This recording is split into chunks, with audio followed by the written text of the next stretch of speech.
Really long today. Okay, here we go. We are live. Good morning. This is Sean Webb, your Director of Community Engagement and the Foundation for Desert Sands. And thank you, Desert Sands Educational Foundation, for this platform. We are not going live. It says that we have some issues here. Okay, here we go. Sorry. Once again, this is Sean Webb, the Director of Community Engagement and the Foundation for Desert Sands Unified School District. And we are here on the Desert Sands Educational Foundation format, where we are honoring and highlighting some of our incredible talented staff and our Good Morning Coffee with Chef Mary. So I'm going to bring on Chef Mary. We'll talk a little bit about things going on currently, and then we'll get right into speaking with one of our guests that we have. Good morning, Chef Mary. How are you? I'm doing well. Good morning, Mr. Webb. What's new in your world? Well, you know what, as technology has it, I had some issues there. I had to do the intro twice. I'm wondering what's actually showed up online and what didn't. So who knows what's going to happen. But how are things with you? You got a little bit different background. Did you make it to Italy? I'm in Italy right now. I'm in the rolling hill, and I'm getting feedback. You are? Okay. You know, I can hear it a little bit too. So I'm going to take you off camera real quick. And I'll bring you on. So I'll take you off camera. So every now and then we do have some feedback, but I will tell you that we've been sharing about the incredible talented staff here at Desert Sands. And today we have a special treat who's going to join Chef Mary and I. Let's see, Chef Mary, let's try this real quick. Are you there? Yeah, I'm with you. Yeah, I'm back in Italy. Okay, much better. I'm still getting feedback. You are? Unfortunate. Let's see here. I'm going to take you off camera. I'll bring in our guests and we'll go from there. Okay. And as I shared, we're going to bring on Dr. Cook. Dr. Cook, how are you doing today? I'm excellent. How are you? Good, good. We were talking about, you know, Desert Sands has incredible talent, and we're bringing you on today to talk about your incredible talents that you have for Desert Sands. But first off, could you introduce yourself to our Desert Sands Foundation community that's watching? I can. Hello, everyone. Thanks for listening. If you're listening live here, my name is Rebecca Cook, and I am a director in the personnel office here in Desert Sands, the director of leadership development. I have the best job in the district. Sorry, Mr. Webb, mine is better. I get to work with our new principals. I get to work with our assistant principals and help grow our leadership here in the district. I started actually in education. I'll be short. I was a special ed teacher. I taught students with special needs, and I did a lot of coaching, athletic teams at Palm Desert High. I was the ASB advisor with our student leaders. I actually got to know Mr. Webb pretty well. I became the athletic director and did it for a year before I got, hold on one second. I'm getting feedback here, and also a lot of our comments are saying that. So I'm going to take you off camera real quick. Okay. And we'll try that over again. Yeah, there's a lot of feedback. Mary, any feedback with you? There's a lot of feedback. Yeah, there was a lot of feedback. There's still feedback on me. Huh. I wonder why today. It's just a bad connection. So Chef Mary and Dr. Cook, I'm going to put you guys on camera. I'm going to leave studio, and then I'll come back. Maybe that'll make a difference, okay? So I'll put you guys on, and you guys can talk. You got to love technology. So I'm going to leave studio. You guys can kind of talk about your talents again, Dr. Cook, and maybe you guys haven't seen each other in a while. Why don't you guys kind of rekindle? I will. So how are you doing, Dr. Cook? It's good to see you. It's been a long time. It's so fun to see you. I want everyone to know that I was fortunate enough to be the principal at La Quinta High, while Chef Mary was one of our amazing, a classified specialist, actually. And she worked wonderfully with our kids. It's so fun to see you again. I know. It was like when I first got there, I remember, I think the first time I really had you in the kitchen, we were doing some sort of an event. And I didn't really know what your background was or what you did. They were setting up the chairs. And in you come flying in. And I'm like, oh, my God, the principal is here. Like, oh, what am I going to do? And you got the ruler out and you just took over and they were measuring chairs and whatever. And I thought, this lady knows what the heck she's doing, talking about herringbone set up. And so I went out of the kitchen. And then later on, I found out that you have a background in hospitality as well as I did. And I was really thankful that you were there It was nice having the extra hand. And then after that, it was good to see, I was glad the students got to work with you because it made you more person than a human for them to see that you actually, got down on the ground with them. It was good. Well, I don't know about on the ground, but yeah. Oh, I did do push-ups that one day. But no, you're right, Chef. That's the best part about being a principal is when you get to be with the kids and interact with them in a meaningful way, right? Work with them and show them that you're more than just the lady walking around with the radio, right? But actually want to know who they are and help support them in their learning. And yes, I was a conference service manager at a large, not your hotel chain, but a different hotel chain. So yeah, it's funny how our backgrounds kind of things cycle around, right? Yeah, It does. Well, I think when you first got there, you were studying for your doctorate, right? Or getting ready to? Oh, yep. My whole 3 years I was in that doctorate program, and Mr. Webb was the part of many of my experiments. So thank you. And my research projects. Too funny.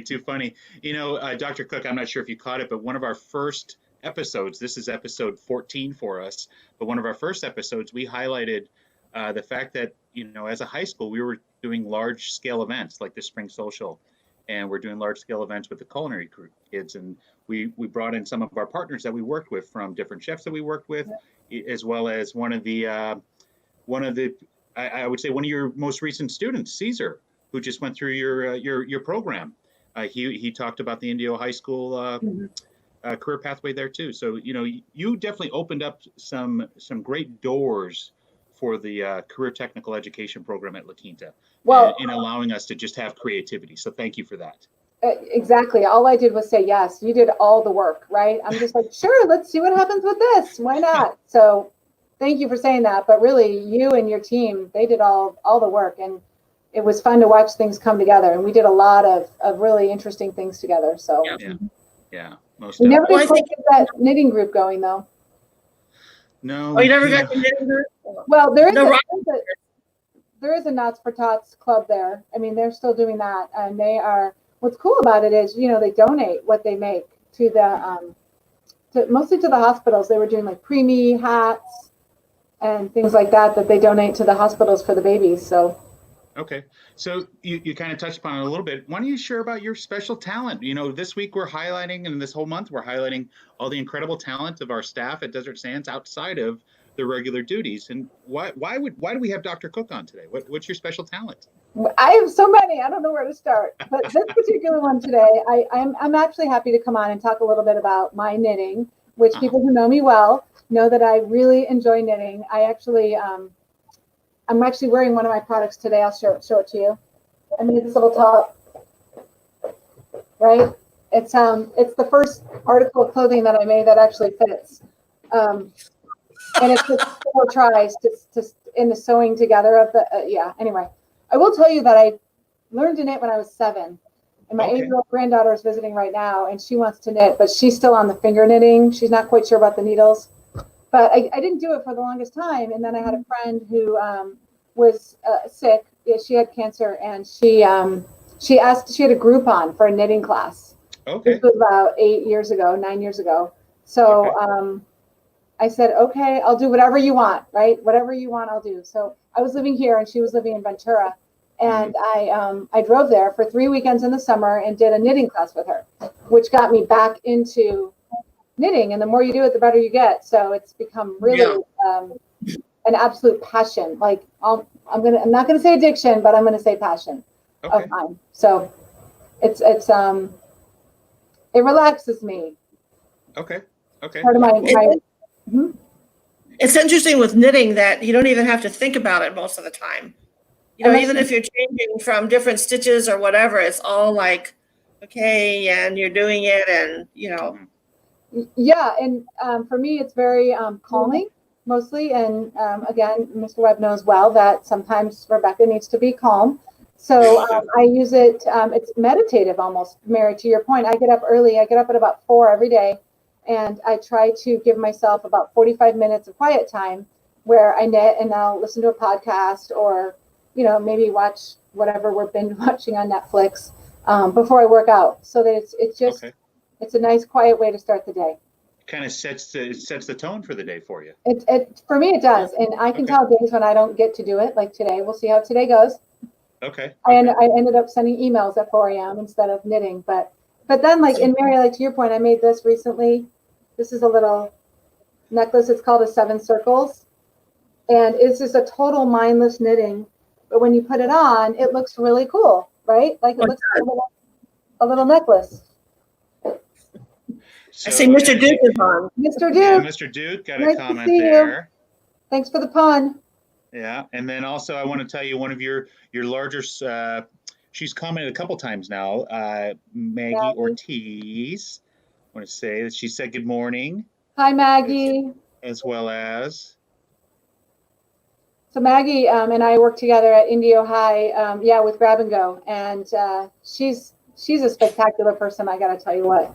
Yeah, you know, I'll tell you what, that was pretty remarkable seeing you and Ms. Norton out there every single day during meal distributions. I don't know if you know this, Chef Mary, but Dr. Cook on Mondays and Wednesdays for a majority of the first 3 or 4 months, 2 months of this. I just stopped. Milk lady. Yeah, I just stopped last week. Her other duties as assigned is that she was the head dairy person in the district. I like to call myself the director of dairy, Chef Mary. Director of dairy. There we go. Director of dairy. Oh, the director of dairy. And if you go to the DSUSD website right now, she's one of the first pictures that appears there. It is. That's true. Thanks to Maggie who helped us out. Maggie set us up. She taught us how to do it. And so we call you Dr. Dairy. Sure. And Mrs. Norton was my lead coordinator. I love it. I love it. We did have a CBO, but I don't know if I should mention that or not. But we had a chief bag opener for a while. You know, all the milk has to go in bags. So yeah, anyway, I got to help out a couple of times. Dr. Cook, after you left La Quinta, you went over to the district office, right? Yes. And what were you doing over there? Well, I had I have currently the most amazing job. I work with our new leaders.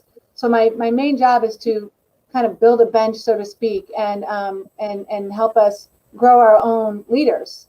So everyone in a school really is a leader, right? Teachers are leaders by the nature of what they do every day. You were a leader of kids and other adults. So my job is to find the people who want to be administrators and help them along, help them through their journey. When we hire new administrators, I also help them. Like I'll work with new principals and support them throughout the year.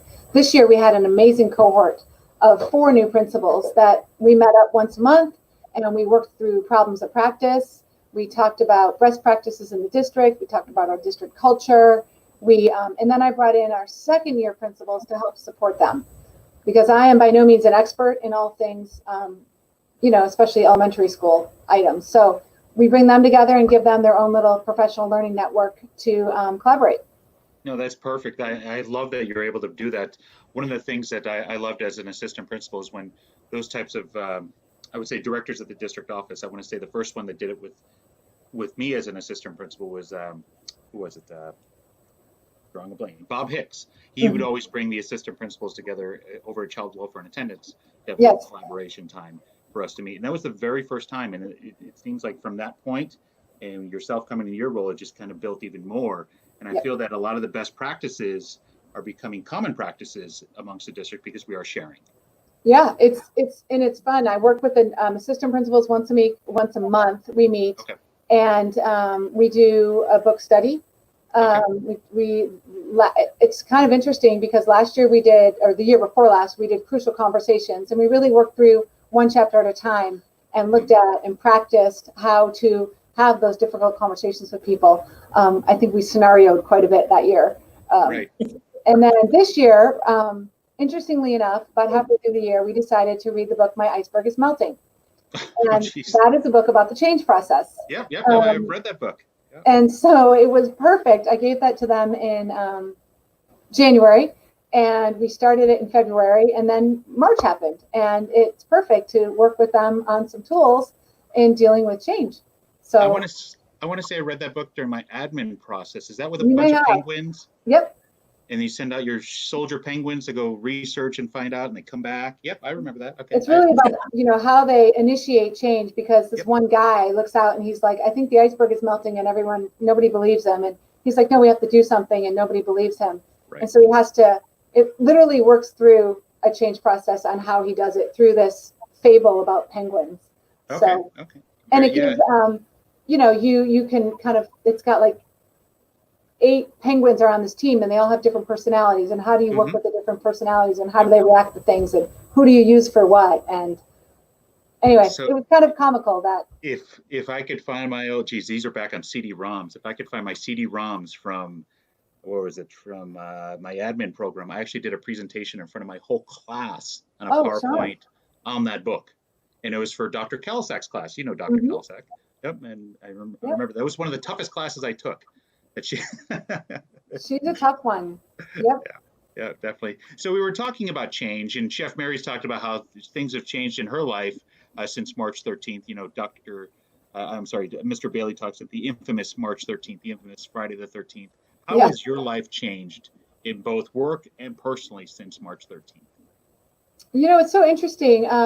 I think, and this may be true for everyone, that first couple days, we came to work in the district office after that following week. And then it was like, okay, well, we can work from home. So I think a lot of us were like, well, what do we do? Right? Like, I support principals. Principals aren't in school. Kids aren't in school. What do I do? The leadership, I do facilitate the leadership, Desert Sands Leadership Academy. And that was supposed to happen the following week. And we did end up, you know, postponing that month. But I remember the first couple of weeks going, this is a little weird. How do we work through all this? And then things kicked into gear. And in work, it has been more busy. And I think for most people, it has been more busy. And I ask people, because I work with the National Center for Education and the Economy through our DSLA program. And we're all saying that we meet more, but it's also purposeful and intentional. And I think the meetings aren't necessarily as long, but they're so important. There's just more of them because the opportunity is there. Like right after this, I have a meeting, but I don't have to drive in my car to get to it. So I can be more productive with my time, I think. Right. But on the other hand, I don't love, you know, staring at my face all day. Exactly. My hair has grown a lot. On a personal note, my hair grew out. But I think for me, it's helped me to be more intentional in my daily activities and reaching out to people more. The conversations that you have in the hallway about how you're going to make something better or what you're going to do or what have you, those aren't happening anymore. So now we have to be more intentional about reaching out to people. I reach out to the assistant principals because once again, I think that that's a group of people that we tend to kind of forget about. Not in that, just like they're doing their jobs. Assistant principals are always they're always there and they're always supporting their principal and you don't always see them. So I had to be a little more intentional about reaching out to them and saying, are you there? What do you need? What's going on? You know, share some successes. So I think for me, it's about being more intentional with my time. Okay. I think for me, it was like, you know, you have a work schedule, you wake up, you get up, you do this, you do that. And then all of a sudden you don't have that work schedule. Right. And then you're like, okay, I guess I should get up. Well, I could really stay in bed and then maybe I'll cook and maybe I'll think about what I'm going to make for lunch or dinner. And the days just seem to almost fall apart in front of you because we're just creatures of routine. Yeah. You know, get up, take a shower, make coffee, get in the car, go to work. I will say that's that intentional part of saying I do need to get this done today, right? On a personal note, I've definitely been able to get more exercise in, which makes me happy. My balance to knitting, because I do love knitting, but you can end up sitting for hours, and that's not healthy either. So definitely try to get my movement in throughout the day. And I've gotten a lot accomplished. I'll show you this. My mom is a knitter. Mr. Webb knows he's got, I think, 1 or 2 things that my mom. I've got a pair of mittens from your mother that are right in my car. That's right. So this is something that she started. My mom's 80. She's almost 89. She started this cute little baby sweater. Wow, that's gorgeous. Isn't it fun? It's from like the pattern's from like the 1940s. It's crazy old. Well, she had done about this much of it. And she left it at the house and she said, I can't figure out the pattern. Will you finish it for me? Oh, that's awesome. If you ever need a model for that, I know a young lady you could have model that. I may have to make one for her. This one's spoken for, but she may get one. They're cute. It's like a little jacket. It's like got 3 little buttons, and it's cute. It's adorable. But I was able to finish things. I started saying, okay, what projects have I started? And now I'm just going to finish. Okay. And as I say that, I have about 10 unfinished, we call them UFOs, unfinished objects. Okay. So on a personal note, I've been trying to do more finishing. I got you. Whether Nice. it's house cleaning or. Okay. So that's I just got a comment that we are getting a little feedback, so I'm going to take you guys both off camera real quick Okay. to do that. And while I'm doing that, I'll share one of our incredible talented staff members we plan on having next week. I'm still waiting on confirmation, but you guys will know, you know about this person's talents. We're going to have Dr. Rudy Wilson on, and I'm hoping that we can be in his garage when he talks about some of his cars that he's worked on. That'll be cool. Yeah, I think that'd be really cool, most I definitely. think what's cool about that, like for me, I've been to a couple of car shows. I know he likes to show his cars. And typically car shows are some kind of a fundraiser, right? For something. And it's similar to knitting, like it's about giving, right? Like, yes, everybody loves your cars. I can still hear the feedback, by the way. Yeah, I can too. But for me, knitting does that same thing. You can knit for charity, right? We do a lot of that. Baby blankets, preemie hats, and it's great gift giving. Maybe Dr. Wilson wants to give me one of his cars. You know, we'll have to ask him that. That's too funny. Too funny. No, I've definitely seen him, as well as your husband, have their cars out at the different car shows out here that they fundraise for. I've seen Desert Cancer Network. They've been fundraising for. They've done different car shows for different, people and individuals for causes and so forth. It's pretty amazing what they do. And also coming back to what you do, Dr. Cook, with the knitting, I want to say every spring social or any function that I've been part of charity-wise outside of schools, you've always donated something. So thank you very much for that. I try to, yeah. I mean, there's no reason not to. I actually am a quilter also. So I think the first year I donated a quilt to the spring social. And then the following year I did a pretty little shawl. So yeah, I mean, why not, right? You can't wear everything you make. And there's no need to keep it when you can give it away. In fact, knitting first became a thing as a necessity, right? Like people started knitting way back. Actually, I will tell you 1100 AD, in case you're wondering. And then in the 15th century, they started, it was like a guild for men. Because it was something because you needed things for necessities, for clothing. Right. Right. And it was only probably in the 60s and 70s when they started automating everything that people would start knitting more for fun or for charity. So I think for me, it's just fun. It's a good way to give back. It's a good way to make gifts for people too. You never know when you might get something hand knit, right? Right. Yeah. Well, you like it. What do you want? Well, I'll tell you that every day that we drove Brooklyn to and from daycare and anywhere I took her in the car, you created a very awesome blanket for us. And for everybody out there, it wasn't just like a regular blanket. It was a smaller blanket designed just for the car. It was absolutely perfect. It fit right in our car seat and tucked her in perfectly. So thank you for very, very much for that. I greatly appreciate it. We are coming up at about 25 minutes in, and I do want to give you an opportunity. As a site principal, you got to see staff and you got to see students all the time. And you get to see the community all the time, and you don't get to do that as much as the director in your position now. Is there anything that you'd like to say to the, former La Quinta High community that you worked with, or the Desert Sands community that's watching today? Is there anything that, message from Dr. Cook? Oh my gosh. I read my notes ahead of time. Well, here's what I would say to the Quinta High. I do like the school site. I love my job. Yeah. And I have learned to really embrace elementary schools. Those little kids are scary sometimes. But I miss La Quinta High, and here's what I miss. The students at La Quinta High are so special. And this was the year of the graduating class that I was with them the year before, for their freshman year. And watching kids grow from 14 to 18 is amazing. Yeah. And and so now what I see is out and about in the community, not so much now, but before, and in the future, I see our students, and they are all such good people, and they are happy to say hello, even though you're the principal, right? And that's what's really cool about being part of a community like La Quinta High. And the teachers, oh my gosh, I see them all over the place. Apparently half of them live in my neighborhood. But everybody just cares, and they care enough that so much that they want to do their very best for every kid. And Chef Mary's a great example of that. So are you, Mr. Webb. You know, every day, what can I do better? What can I do to make our kids experience better? Help them to have deeper learning and really care about what they're learning. And the teacher was about that at La Quinta High, and I miss that. So I thank them for that. And I will say, it made me better. You know, we had a leadership team at La Quinta High of every one of the people on that team were amazing educators in their own right and amazing leaders.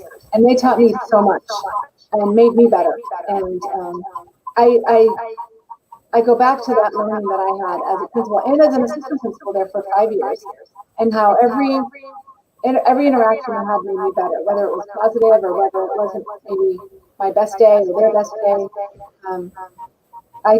So I thank them. That's what I want to say. Okay. Well, thank you very much for that. I greatly appreciate that. And it seems like we are getting some more feedback and so forth. That's unfortunate.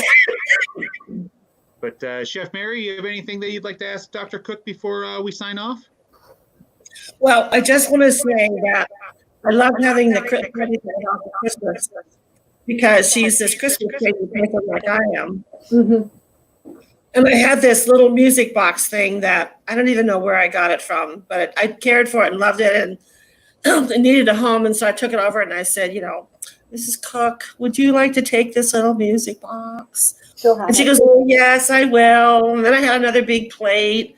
And so it's part of passing on things that are special, but somebody else is going to like care for it. And I can't even remember where I got it. I don't know how old it is, but it just wasn't something you threw in a garage sale or threw it away or whatever. Still have them. Oh, that's awesome. But I agree with you about the thing.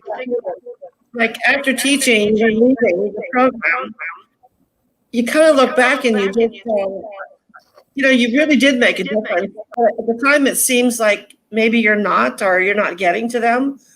And then they call you and tell you where they're working and what they're doing, and they want letters of references, and they still come back to you. And it's incredibly special. You know, like we still hear from a lot of the students all the time that I chat with on Facebook, or they'll come by to visit, or I'll get a card. And that really makes that whole career irreplaceable. You know, there's nothing else I've ever done that you leave with that feeling that they're like your little children. Yes. And that would be a good message, Chef Mary, to send out to people who are watching, is to find a minute to write a card to your teacher. Exactly. Whether it was from 10 years ago or 20 years ago. Find a postcard. I'm a big postcard sender, by the way. And put it in the mail and say thank you. You know, we were talking about that this morning, about the skills of not writing and not sending thank you cards. My grandson just graduated from high school, and so we bought thank you cards. And I said, you have to write thank you cards. Some people have given you some money or a present or something, you have to. It's nice to acknowledge it. Write a note. So he did, you know, he wrote his cards out. And I think we lose this. You know, you have to send a thank you card. Yep. Well, on that note, once again, Dr. Cook, thank you for taking the time out of your morning to spend it with Chef Mary and I for morning coffee here. Like I said, we're going to be highlighting the talent of other staff at Desert Sands, and next week we have Dr. Wilson that's going to be joining us, and we'll hopefully get some more people scheduled throughout the summer. But thank you again for taking the time. Greatly appreciate it. It's been a pleasure to learn more about knitting. And heck, I didn't even know that Chef Mary's a knitter, so that was pretty cool. Well, thank you. I did. This was fun. Yeah, we'll see you later, Dr. Cook. Yeah, and let's see, Chef Mary. Any other plans for the weekend going on? Well, I go back to the dentist tomorrow. Okay. And then probably head back up the hill. Okay. And then I come back down for the following weekend few little odds and ends. I'm kind of closing up for the month of July. Then just waiting to see what's going to happen. If anything opens up or. So I'll tell you, vacation-wise, Tara and I don't really have anything on the books right now, but the only thing we have on the books is to come up in Big Bear in in late July, early August. So if that happens and we're allowed to do so, I would love it if we can meet up and have a cup of coffee together, and maybe physically have a cup of coffee together, maybe even some food. That would be fantastic. Exactly. I'll cook for us for sure. You can eat on my new patio. Hey, you said it, and everybody's watching, and they heard it. Well, I'll catch up with you over the weekend, Chef Mary. You be well, you be safe, and good luck at the dentist. I will. And I will. You too. I'll talk to you over the weekend. We'll see you later. Okay. Have a good couple of days. Bye, Sean. Bye-bye.